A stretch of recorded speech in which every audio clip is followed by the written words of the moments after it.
In this video, we're going to be talking about a free app called Screen Recorder for Windows 11. So this will allow you to take basic videos of your desktop along with the audio. So there's not much you could do configuration-wise. It's only full screen, and you can't change what type of video file it saves it as, and so on. So to get the program, you just go to the Microsoft Store, do a search for Screen Recorder for Windows 11, download it, install it, and then when you run it, you'll just have this basic interface here, with full screen being the only option. So I'm going to click on record, initializing. So now it's recording.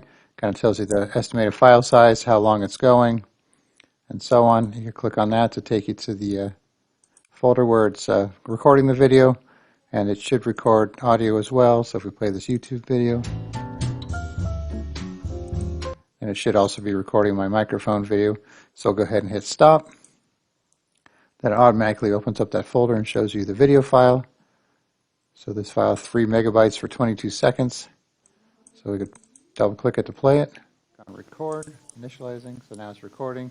Kind of tells you the estimated file size, how long it's going, and so on. You can click on that to take you to the folder where it's recording the video, and it should record audio as well. So if we play this YouTube video.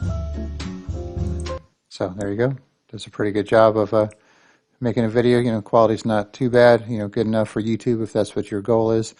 So once again, just go to the Microsoft Store, search for Screen Recorder for Windows 11, look for this icon, install it, and then you'll be able to do your own videos for free. All right, thanks for watching, and be sure to subscribe.